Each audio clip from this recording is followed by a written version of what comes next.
Nascido em Coimbra em 1209 e falecido em Toledo em 1248, Dom Sancho II foi o quarto rei de Portugal.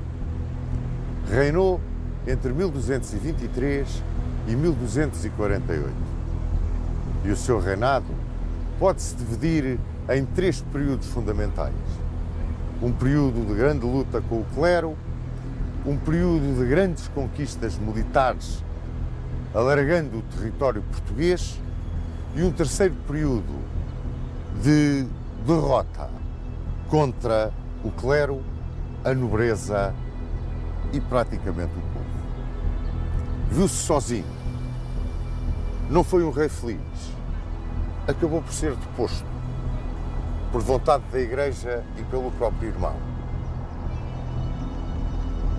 Soube, no entanto, encarar o seu final com uma extraordinária dignidade. Teve os seus fiéis, que junto dele se mantiveram até ao fim. Foi, ao cabo e ao resto, um grande conquistador, mas um fraco governante.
Dom Sancho II começou a reinar quando tinha 13 anos.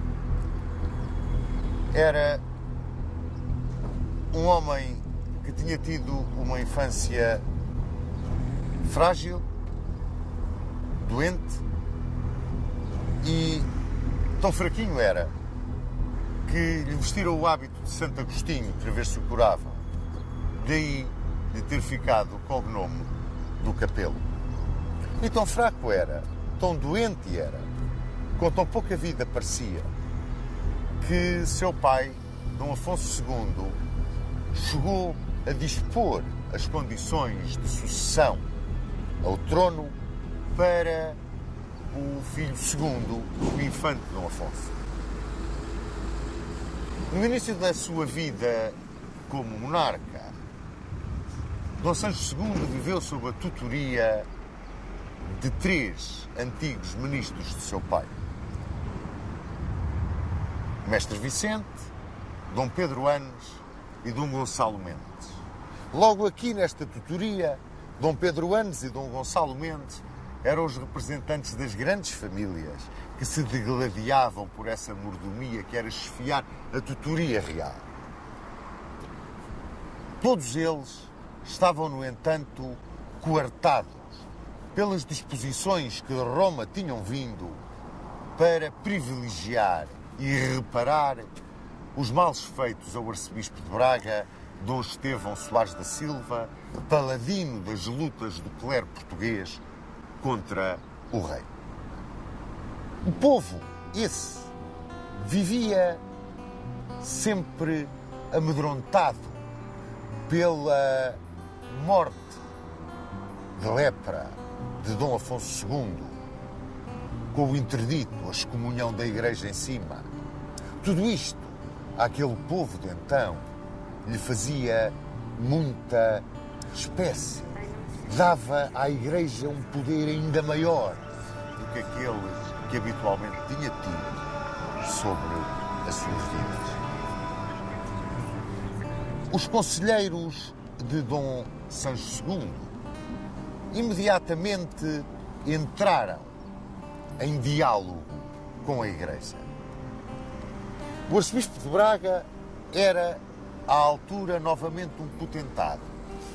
Tinha sido reparado de todos os gravames que lhe tinham feito, possuidor de imensas terras, senhor de grande prestígio, encabeçando o poder tradicional do clero, aceitou essa reunião que se fez com os representantes do monarca.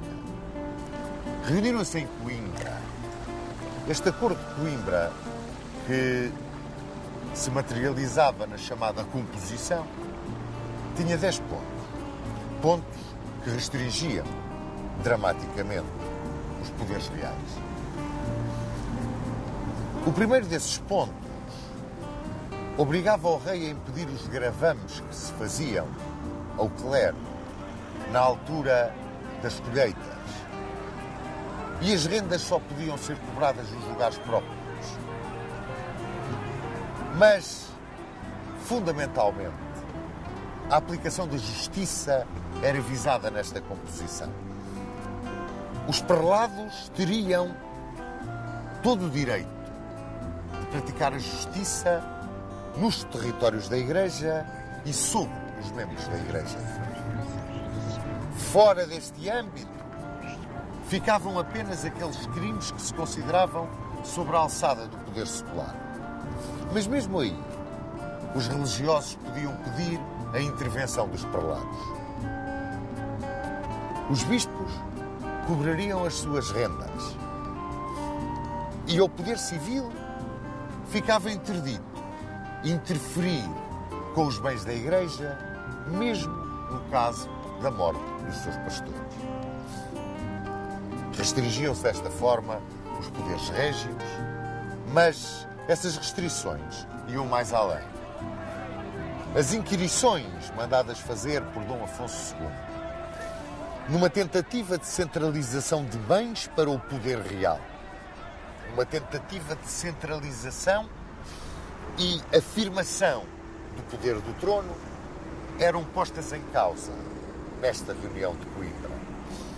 Os conselheiros do rei deitaram as mãos à cabeça, mas a Igreja, forte, com todos os apoios, podendo usar quase o fantasma da interdição, o fantasma da peste, o fantasma da lepra, atemorizando tudo e todos, exigia agora que aqueles homens fidalgos e peões, que ao lado de Dom Afonso II tinham interferido dentro das terras e dos poderes do arcediaco bracarense, fossem punidos. Em primeiro lugar, nessa punição, apareciam dois dos grandes amigos de Dom Afonso II, Pedro Garcia e Rodrigo. Dobrava-se o poder do trono diante do poder da Igreja. Não podemos dizer que começasse muito bem o seu reinado o jovem Dom Sancho II.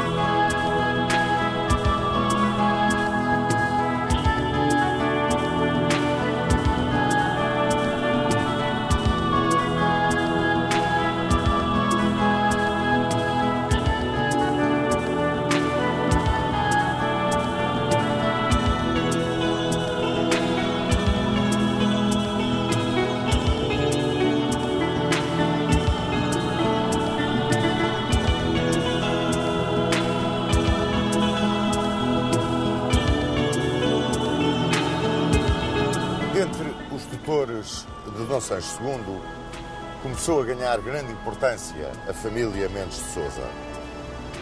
No fundo, foram eles quem conseguiu a composição de Coimbra, os 10 pontos que marcaram, por assim dizer, o início da quebra do poder real face às exigências da Igreja. a grande luta que tinha sido travada por Dom Afonso II, fundamentalmente contra o arcebispo de Braga, que era agora o grande beneficiário nessa composição de Coimbra, foi a eles que as infantas se dirigiram, as irmãs de Dom Afonso II, para que de uma vez por todas se resolvesse a famosa questão que as opunha à coroa. Durante 12 anos, Dom Afonso II travou com as irmãs uma luta tremenda. Chegou a ter quase uma intervenção militar estrangeira, teve mesmo a entrada de tropas estrangeiras em Portugal. E o Papa tinha conseguido resolver o problema, mas a resolução não vinha a contento de ambas as partes. Essa é a verdade. E então as infantas protestavam agora junto dos Mendes de Sousa, dizendo mais uma vez que tinham sido esbulhadas dos seus bens que lhes cabiam a herança de Dom Sancho I, por Dom Afonso II. E os Mendes de Sousa deram razão às infantas, porque esta é a verdade. E assim, as infantas recebiam todos os bens a que tinham direito. As vilas, as aldeias, tudo o que tinham direito. E os rendimentos dessas terras a que elas tinham direito por herança. E apenas tinham que devolver à coroa o castelo de Montemor e ao mosteiro do Urvão dar a Jogueira.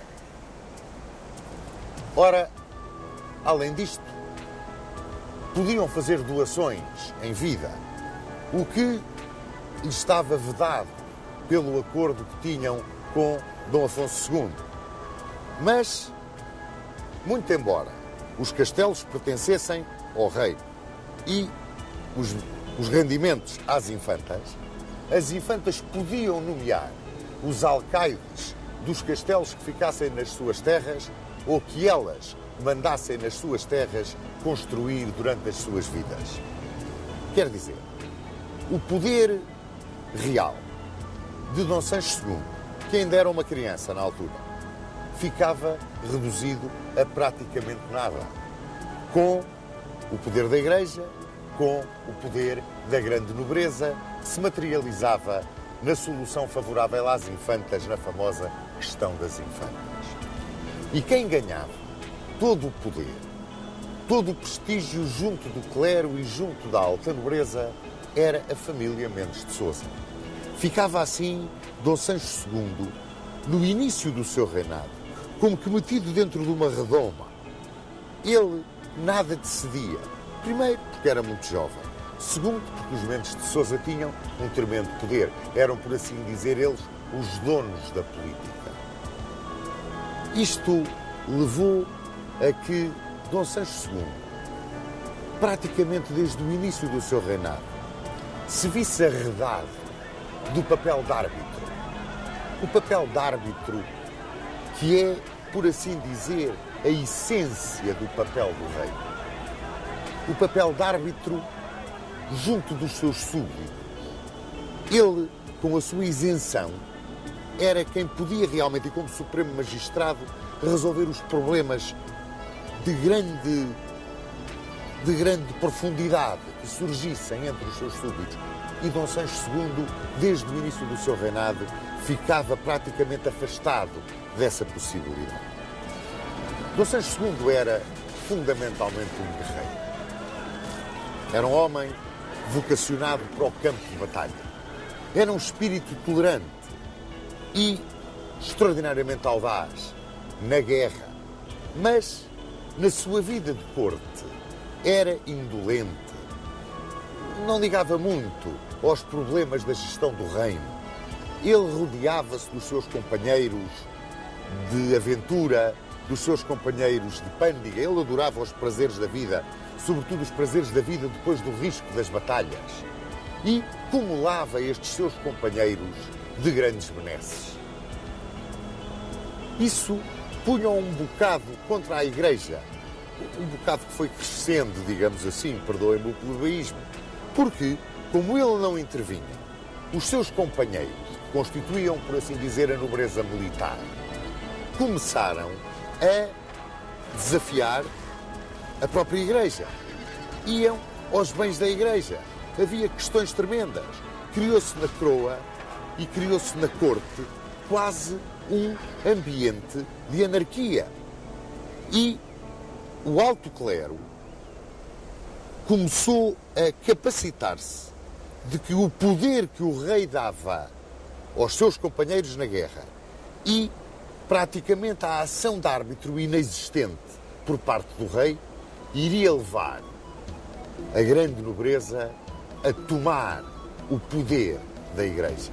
E isso a Igreja, sobretudo naquela altura, não queria de forma nenhuma admitir.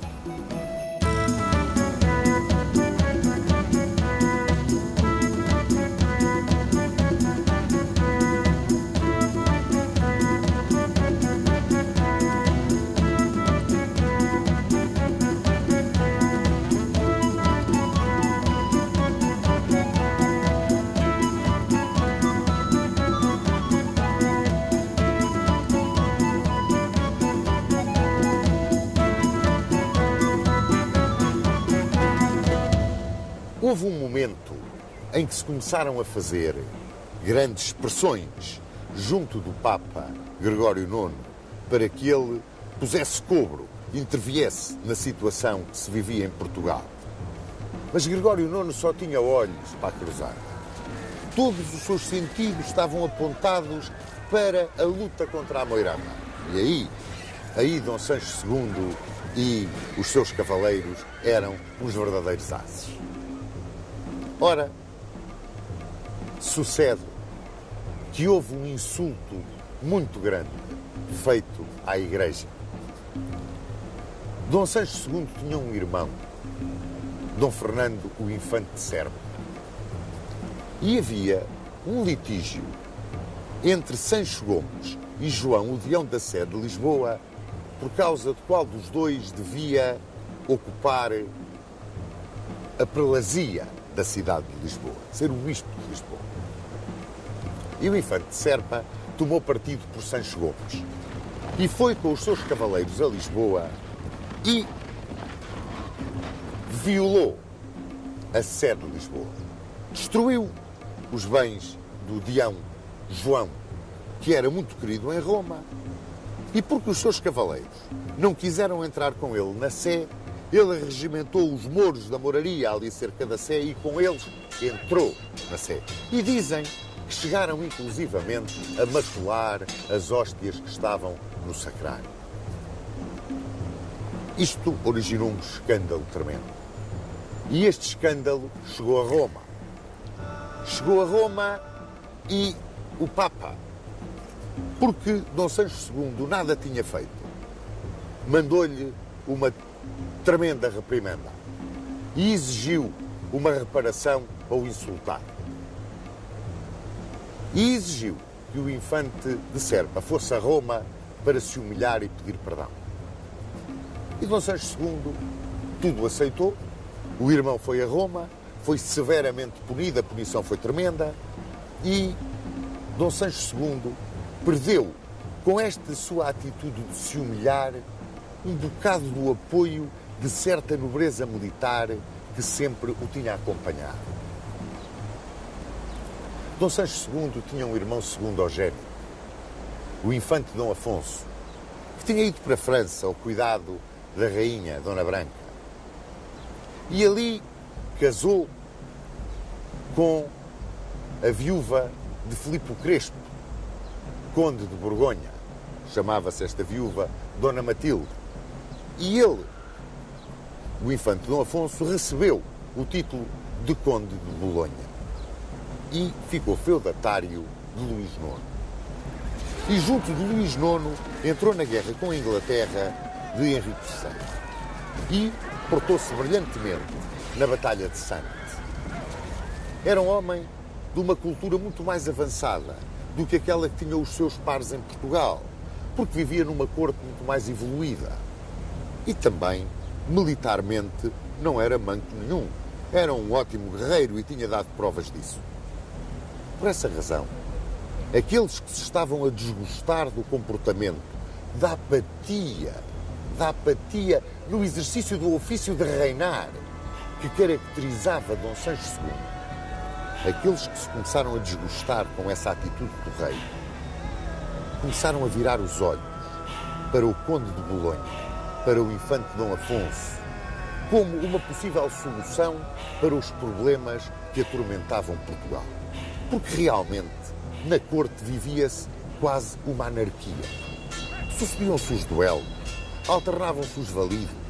Havia um que tinha um grande poder junto do rei. Era Martim Gil de Soverosa. Era um extraordinário cavaleiro, muito provavelmente a primeira espada de Portugal na altura. E esse homem acompanhava o rei para toda a parte. E chegou ao ponto de desafiar os cavaleiros de Rodrigo Sanches, o tio do rei, e venceu. E isto virou contra Dom Sancho II, parte da nobreza que tinha outros laços, digamos, de vassalagem com outros grandes senhores de Portugal.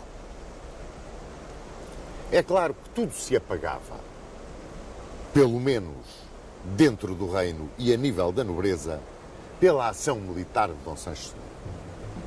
Dom Sancho II entrou numa coligação com o rei de Castela e o rei de Leão e atacou Elvas. O ataque de Dom Sancho II a Elvas, a conquista de Elvas por Dom Sancho II, ficou lendária, porque ele avançou com tal galhardia, com tal bravura, sem olhar ao perigo, sem olhar ao inimigo, que se não fosse Afonso Mendes Sarracines, Dom Sancho II teria morrido no ataque a Elvas. De Elvas foi a Jurumanha e tomou Jurumanha. Fernando III de Leão tanto o admirava, fez um pacto com ele e cedeu-lhe Chaves. Daí caiu Dom Sancho II sobre Moura e sobre Aljustrel, acompanhavam-no as ordens militares, sobretudo os hospitalários de Afonso Pérez Farinha e os cavaleiros de Santiago de Espada de Paio Pérez Correia. E os dois mestres, muito embora tivessem que defender, acima de tudo, os interesses das suas instituições e a sua principal obediência fosse ao Papa, tinham pelo rei uma grande admiração. Mas cuidado, era uma admiração pessoal pelo guerreiro. Eles não queriam envolver nisto as instituições de que eram mestres. E vamos ver o que sucedeu. Dom Sancho II virou-se então contra o Algarve. Como os seus maiores, entrou no Alfagar e avançou sobre Mértola, conquistou Ayamonte, isolou os mouros algarvios dos mouros sevilhanos, avançou sobre Cacela e Tavira, que tomou. Nisto foi acompanhado por Dom Paio Pérez Correia. E as concessões que ele fez às ordens militares, ao hospital, aos espatários, a Calatrava, deixavam-no pobre. Porque ele, afinal, aos seus homens, àqueles que o acompanhavam no campo de batalha, por quem ele vivia numa completa adoração, que aliás era mútua, ele dava tudo. E a coroa não tinha nada. Portanto, o reino era pobre. Quem era rico eram as ordens militares, eram os homens de guerra e, é claro, a Igreja. Mas, cada vez mais, o dissídio com a Igreja se acentuava. Parecia até que Dom Sancho II gozava intimamente quando dava razão aos seus cavaleiros nas questões com o clero, que muitas vezes envolviam bens terrenos, muito mais do que bens espirituais. Parecia que ele se queria vingar do início do reinado, do ter humilhado a coroa diante do arcebispo de Braga. Inclusivamente, ele voltou a validar a disposição de Dom Afonso II, que proibia os eclesiásticos de aceitarem a herança de bens de raiz. Isto, é claro, levantou um tremendo burburinho na Igreja. Esse burburinho refletiu-se em Roma. Mas a resposta lá vinha, a moderação. O rei é um grande guerreiro, a cruzada na península. Mas isso não impedia que se montasse uma conspiração. Essa conspiração tinha nomes, claro que tinha. Pedro Salvador, o sucessor de Martinho Rodrigues, e o arcebispo de Braga, João Egas. João Egas era irmão dos Porto-Carreiros. E os Porto-Carreiros, Raimundo Viegas Porto-Carreiro, Gomes Viegas Porto-Carreiro, senhores de muita força, de muito poder, que disputavam o valimento junto do rei, eram cavaleiros que tinham uma grande projeção, não só na corte em Portugal, mas junto do infante Dom Afonso em Paris, onde um cunhado deles, Pedro Origues, era um dos validos, junto com Estevão Anos, um dos validos do Conde de Bolonha. Odiavam profundamente Dom Sancho II. Aliás, muitos daqueles que acompanharam Dom Afonso para a França fizeram-no quase que expulso pelos tutores do monarca. Esses tutores do monarca que acabaram por ser todos vencidos pelos Mendes de Sousa. O primeiro a ser vencido pelos Mendes de Sousa foi Pedro Anos. E depois o próprio Mestre Vicente, os antigos ministros, os antigos conselheiros de Dom Afonso II. Pois começou-se a cozinhar uma conspiração em Paris. E o arcebispo de Braga era, nesta conspiração, o representante dos Porto-Carreiros. Ele que era um Porto-Carreiro. As coisas começaram a complicar-se a sério para Dom Sancho II quando ele se apaixonou por Dona Mécia Lopes de Haro. Dona Mécia Lopes de Haro era uma mulher linda e valente como as armas. Dizem que em Castela, durante o cerco de Morata, ela se tinha batido à frente de homens e mulheres, revestida de armadura, e tinha vencido os mouros.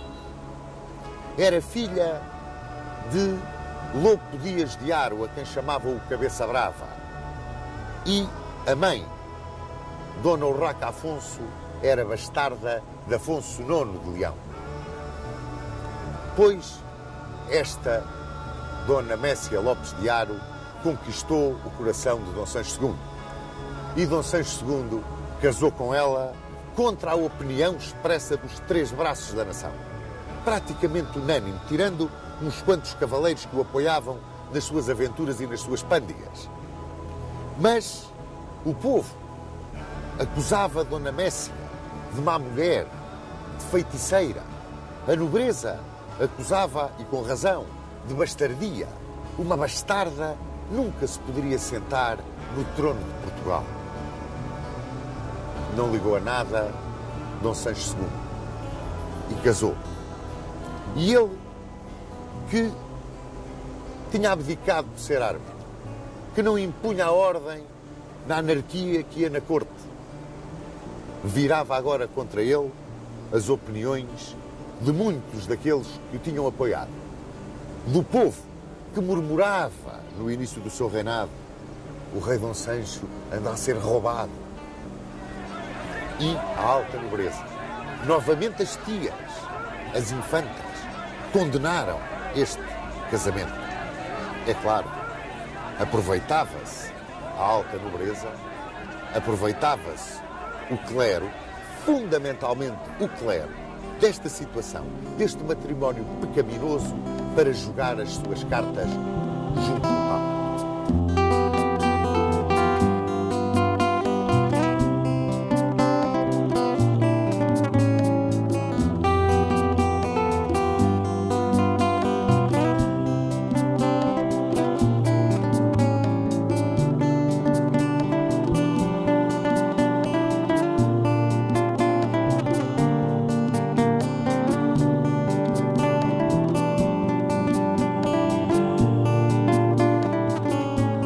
Estava-se agora no sólido pontifício Inocêncio IV. Inocêncio IV era um papa de uma têmpera tremenda.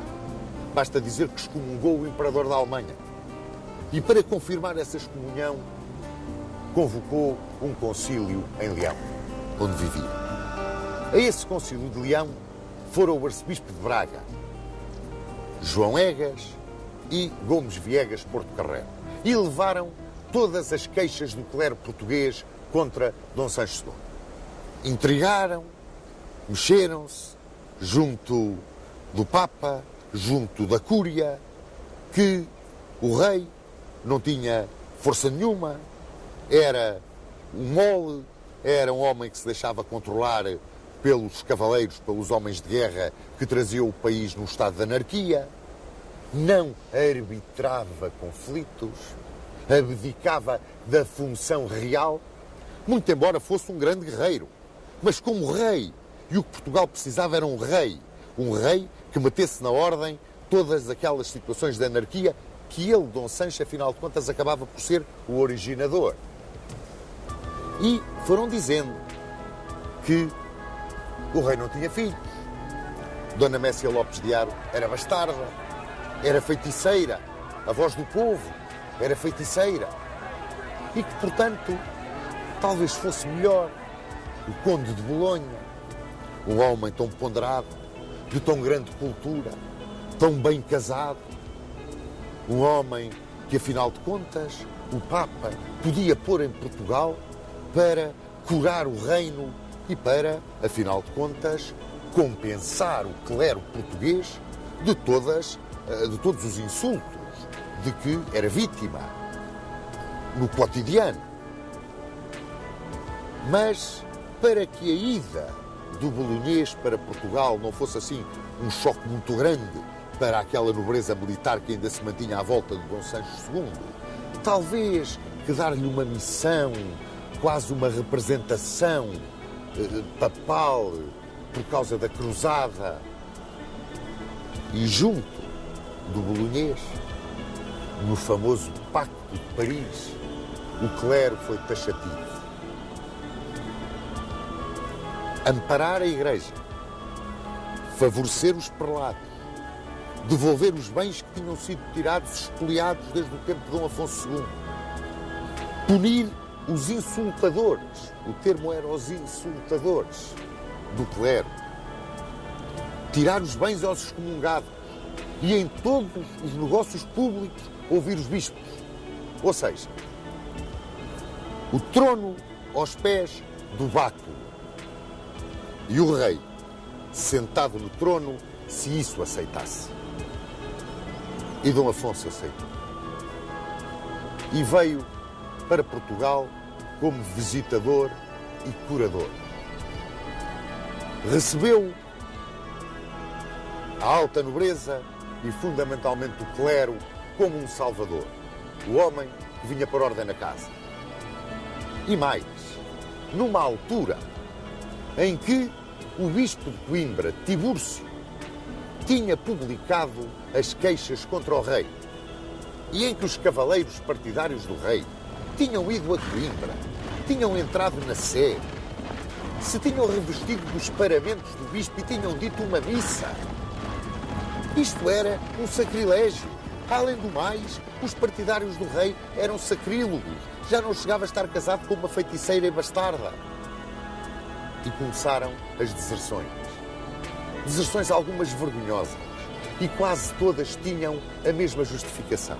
O valimento de Martim Gil de Sovrosa. Porque Martim Gil de Sovrosa era uma espécie do capitão daquelas, não só dos homens de guerra que se atiravam para a frente em todas as circunstâncias, mas depois daqueles que iam para a pândiga com o rei. Esta é a verdade. E começaram essas deserções. E começou-se a engrossar o partido do bolonhês. E chegou a altura das ordens militares tomarem partido.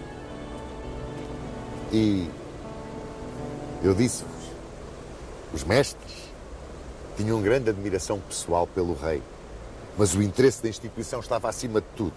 E o interesse da instituição estava com a Igreja e com a luta da Igreja, porque elas eram ordens militares, mas eram ordens religiosas. E disso talvez o rei se tenha esquecido, quando confiou na sua espada e talvez na grande força militar que tinha, que eram precisamente as ordens. E as ordens deram voz por Dom Afonso. Há até o caso curioso de Paio Pérez Correia, que estava em Espanha e que não interferiu quando Gonçalo Pérez, se não me engano, que era o comendador de Mértola, deu voz por Dom Afonso. Sucederam-se as traições, mas a pior de todas foi aquela que foi feita por Dona Mécia Lopes de Aro. Dona Mécia Lopes de Aro deixou-se raptar de Coimbra para Orém por Raimundo Porto Carreiro. E ali ficou em Orém, onde pactuou com os vencedores, retirando-se depois outra vez para o seu país, onde nunca abdicou do título de Rainha de Portugal. E esta traição de Dona Mécia Lopes de Aro desmoralizou, deitou completamente abaixo Dom Sancho II.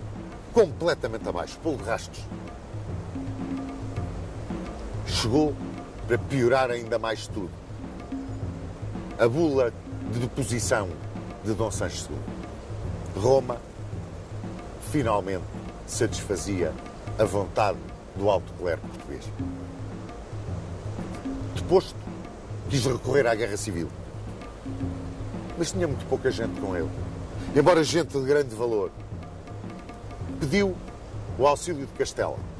E daqui, o infante Dom Afonso, com algumas lanças, entrou em Portugal para ajudar Dom Sancho II. Mas eram muito poucos. Foram vencidos, recolheram a Castela. E com eles veio o rei de posto. E com o rei de posto, 12 cavaleiros.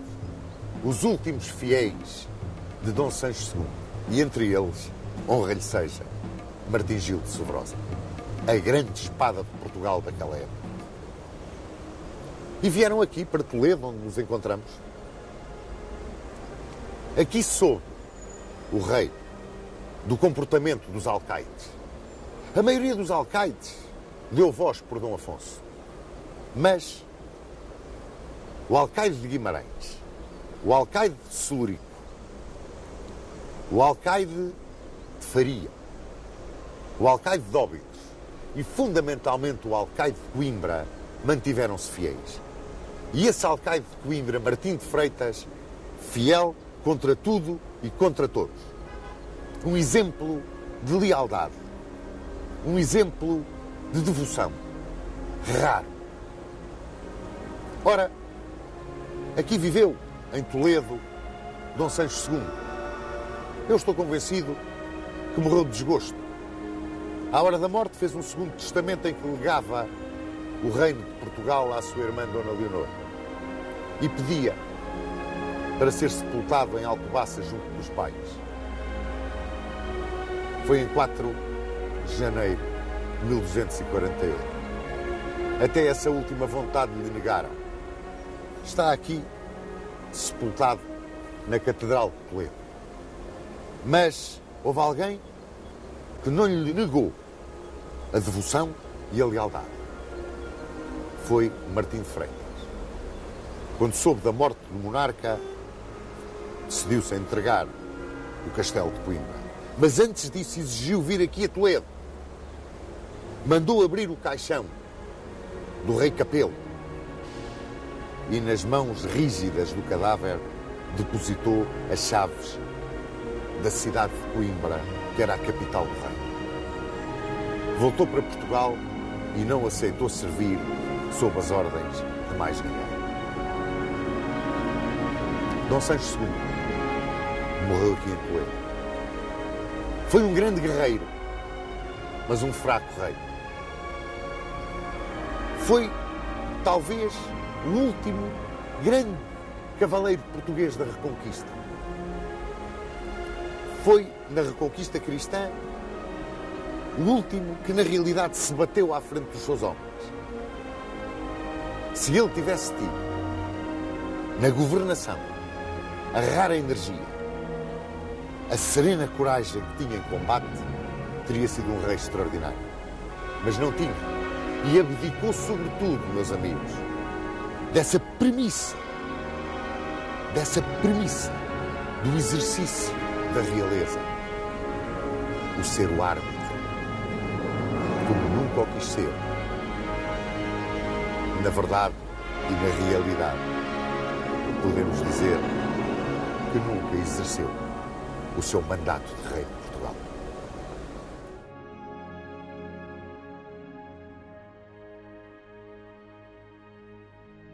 Na minha perspectiva, Dom Sancho II foi um extraordinário guerreiro. Talvez o último grande guerreiro da Reconquista cristã. Mas não exerceu o ofício de reinar. Não foi o árbitro. E ao não ser o árbitro, abdicou do seu ofício de reinar. Eu gostava de saber a opinião do Sr. Dom Duarte acerca do guerreiro e do árbitro que o rei tem de ser. Bom, de facto, a nação espera do rei a chefia militar e, ao contrário do que aconteceu depois na Renascença e noutras épocas em que o rei era suposto simbolizar, em cada época o rei simboliza os valores principais da sua época. Por isso é que na Idade Média o símbolo do homem perfeito era o cavaleiro. Os cavaleiros do rei Artur, toda essa saga extraordinária, e o rei tinha que ser um guerreiro. Os que eram bons guerreiros tinham prestígio, os outros, como Dom Fernando, que foram mais fracos como guerreiros, depois perderam completamente o seu prestígio. De modo que realmente Dom Sancho II, no imaginário da sua época, realmente tinha um valor extraordinário. Agora não cumpriu a missão mais importante do rei, que é realmente a missão do árbitro. Vários historiadores militares consideram que o momento mais alto do reinado de Dom Sancho II é a opção estratégica do Val do Guadiana e, portanto, o isolamento dos mouros andaluzes, dos mouros algarvios. Não acha que, de certa maneira, Sr. Dom Duarte, isto vem mostrar que Dom Sancho II não era o fraco, o homem sem qualidade de decisão que tanto nos têm querido pintar? Claro, era preciso muita coragem para fazer uma expedição dessas, porque, na verdade, estava em pleno território muçulmano, não é? E o risco era muito grande. De facto, indubitavelmente, foi um ato muito corajoso. E, ao mesmo tempo, para se poder garantir a segurança do território português, é indispensável controlar aquela costa tão acessível, cheia de bons portos, que fazia face ao mundo islâmico, ao Maghreb. A deposição de Dom Sancho II é sempre um ponto na história de Portugal que tem dividido os autores. Será que é quase um ajuste de contas da Igreja com a monarquia portuguesa a demissão de Dom Sancho II, a deposição de Dom Sancho II? Tem essa ideia? Bem, havia certamente essa influência grande, porque é preciso ver que a Igreja era a grande garante da estabilidade e da ordem na Europa na época. E quando um rei desafiava a Igreja, punha em causa muito mais do que um país. Quer dizer, se os outros reinos europeus começassem também a combater a influência da Igreja, podia ser o fim da Europa. Seria o regresso a um período de desordens e de guerras entre os europeus. Não é? O Papa era o grande árbitro da Europa na época.